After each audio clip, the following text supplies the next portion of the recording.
सास हो तो तुम्हारे जैसी। शादी का घर है, 100 काम पड़े हैं और इन कामों में मैं रागिनी की परीक्षा भूल जाऊंगी। आपने कैसे सोचा? नन, मैं ये सोच रहा था कि अगले सेशन में परीक्षा दे देगी। अभी यूं तिथियों के बीच से निकलकर तुम्हें जाना पड़ा और देखो न कितना थक गई हो। और कल बेटे आशु की शादी है, बस 6 महीने ही आगे बढ़ता उसका सेशन। यूं दोनों सास बहू को थकान परेशानी तो न होती न? रंजना रागिनी की माँ बिस्तर पर लेटते हुए थोड़ा आराम महसूस करते हुए बोली, जी सेंटर दूर है, घर से 5 बजे निकली और अभी 8 बजे रात को घर आई हूँ। थकना तो था ही, पर एक दिन के थकान के कारण रागिनी की पढ़ाई 6 महीने आगे बढ़ जाती। इस कारण न जाने फिर उसे कब कहाँ कौन सी परेशानी आ जाती। मैं नहीं चाहती हूँ कि मैंने जो परेशानी झेला है वो मेरी बहू झेले।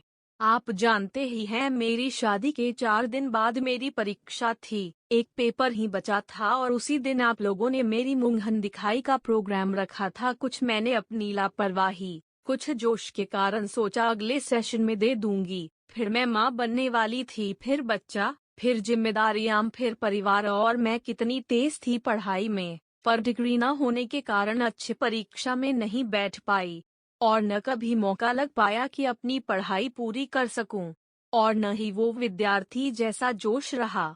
और मेरी बड़ी बहू रागिनी बीएड कर रही है, नौकरी करना चाहती है। इसी बीच छोटे बेटे आशु की शादी तय हो गई। दरअसल शादी जब तय हुई थी उस समय रागिनी की परीक्षा की तिथि तय नहीं हुई थी ना, शादी की तिथि आगे बढ़ा देती। बड़ा बेटा राहुल आज ही अपने कार्यक्षेत्र से 11 बजे दिन में आया। उसे इट्टी कहाँ मिल पाती है, और उसने बड़े ही विश्वास से अपनी पत्नी को मेरे पास छोड़ा है कि उसकी पढ़ाई मैं पूरी करवा दूं। रागिनी भी अपनी पढ़ाई पूरी करना चाहती है, तो फिर मैं कैसे हाथ पीछे कर लेती।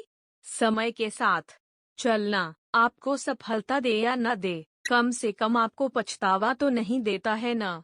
आप जानते ही हैं समय कितना महत्वपूर्ण है। आखिर रागिनी को अपनी पढ़ाई पूरी कर पति, घर परिवार, बच्चे भी तो देखना है।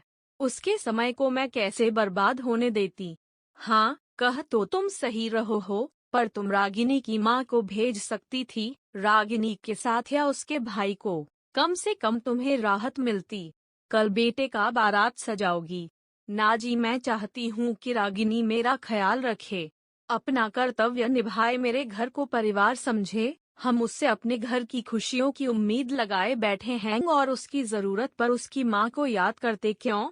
आखिर हम 100% उसे नहीं अपनाएंगे, उसकी जरूरतों पर अपना काम छोड़ खड़े नहीं होंगे, उसके साथ उसे अपनापन नहीं देंगे, तो फिर वो हमसे कैसे प्यार कर पाएगी, कैसे अपना समझेगी?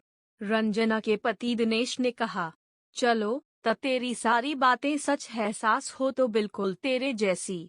आज रंजना की दोनों बहुएं सफल है, शैक्षिक, आर्थिक, सामाजिक, बौद्धिक हर स्तर पर मजबूत है, और सबसे खूबसूरत बात है कि सारा परिवार प्यार और विश्वास के साथ एकजुट है। रंजना को भी असीम शांति है कि एक गलती मैंने दोबारा नहीं किया, समय को महत्व दिया, तो आज परिवार में सारी खुशियां हैं। कहानी सुनने के लिए धन्यवाद। अगली कहानी में फिर से मिलेंगे।